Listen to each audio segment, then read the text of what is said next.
আসসালামু আলাইকুম গাইজ, আমাদের স্টেট ফার্স্ট কুরিয়ার সার্ভিসের স্বনামধন্য রাইডার জনাব খায়রুজ্জামান। তো তার কাছ থেকে আমরা শুনবো নতুন সরকার আসার পর দেশের কি পরিবর্তন হচ্ছে আর কি সমস্যাগুলো হচ্ছে, আমরা একটু তার কাছ থেকে শুনবো। একটু বলেন দর্শকের উদ্দেশ্যে। আমি কি বলবো, দর্শকের উদ্দেশ্যে প্রথমে আমার সালাম রইল, আসসালামু আলাইকুম। এবং অল্প বয়সী কচি ছেলে এবং মেয়েদের প্রতি ভালোবাসার শুভেচ্ছা। মূল কথা হলো এটাই যে নতুন দলে আইছে আমাদের বর্তমান যে ধানের শীষ বিএনপি তারেক জিয়া, তিনি আমার সম্পর্কে হয় শ্বশুর আব্বা, হবু শ্বশুর, মানে তার মেয়ে জাইমা রহমানের আমি পছন্দ করি এবং কি বিয়েও করবো এই সিদ্ধান্ত নিই। কিন্তু আমার শ্বশুর আব্বা যে দলে আইলো, প্রথম দলে আসলো, আমি তো সব জায়গায় আছি, কিন্তু সাধারণ জনগণের যে হয়রানিটা করতেছে, এই যে মনে করেন পেট্রোল পাম্পে তেল পাওয়া যাইতেছে না, আমি তো ভাবছিলাম যে দলে আসার পরে আমার শ্বশুর আব্বা দেশটা সুন্দরভাবে সুনামের সঙ্গে পরিচালনা করবে, কিন্তু এরকম পরিস্থিতিতে যে হতে হবে আমি বিভিন্ন লোকের কাছে লজ্জিত এবং মর্মাহত। আমি তার মেয়ে জাইমা রহমানের এত পছন্দ করি, এত ভালোবাসতাম, আমার সব কিছু মানে কেন শেষ হয়ে যাইতেছে। আমি তো মানুষের সামনে যে মুখ দেখাবো সেটা দেখাইতে পারতাছি না। আসলে মূল কথা হলো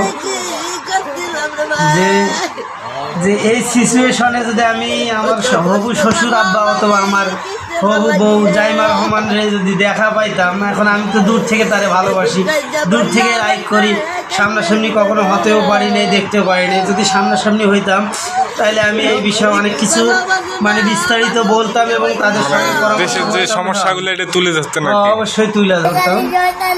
আমার বড় আফসোসের বিষয় যে আমি তাদের সঙ্গে দেখা করতে পারতাছি না। এই কারণে আমি খুবই লজ্জিত এবং মর্মাহত। আমার দিক থেকে আমি কি বলবো যে আমার এই ভিডিওটা যাতে সব জায়গায় শেয়ার হয় এবং যাতে জাইমা রহমান অথবা তারেক জি আমার ভিডিওটা দেখেন আর কি, হ্যাঁ ভিডিওটা দেখে যাতে এই ব্যবস্থাটা নেয়, যে না হলেও মনে করেন যা হয়ে গেছে ব্যবস্থা নেয় আর কি, যাতে নতুনভাবে ব্যবস্থা নেয়, যাতে সাধারণ জনগণের আর হয়রানি হইতে না হয়, সাধারণ জনগণরা যাতে আর মানে এই সমস্যাগুলোর সম্মুখীন না হয় আর কি, এই সমস্যার সম্মুখীন না হয়, এইটাই আর কি বলবো, আমরা আর কিছু বলবো। আচ্ছা, তেল নিতে আসে মানে কি পরিমাণ আপনার হ্যারাসমেন্টের শিকার হচ্ছেন একটু বলেন। তেল নিতে যে হ্যারাসমেন্টের শিকার হইতেছে এটা তো বলার বাইরে।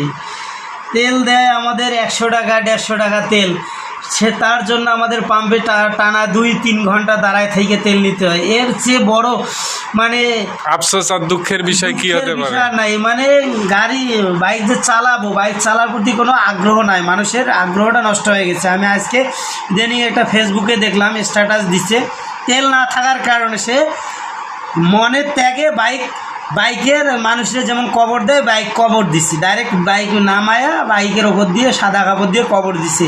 এর চেয়ে দুঃখজনক এবং লজ্জা হতো আর কি হতে পারে? এর চেয়ে লজ্জাজনক বিষয় কিছু আছে? তাহলে মানুষ কতটা কষ্টের মধ্যে আছে, মানুষটা কতটা ইয়ের মধ্যে আছে, হ্যারেজের মধ্যে আছে। আর কি বলবো, এই জায়গায় কিছু বলার নাই। মনে করেন যে পরিস্থিতি দাঁড়াইছে, এই বাইক চালার যে কথা, তেল নেওয়া আর গর্বের মধ্যে থাকা যে কথা, এর চেয়ে নিজের জীবন বিসর্জন দেওয়া একই কথা, এরকম সমতুল্য হয়ে গেছে। তাহলে যাই হোক, আমরা ভিডিওটা করছি জনাব তারেক রহমান, আমাদের হচ্ছে দেশরত্ন, আমাদের হচ্ছে মন্ত্রী বলতে সরকার, তাদের উদ্দেশ্যে ভিডিওটা করা। আমরা দেখি কতদূর পর্যন্ত আগাইতে পারি।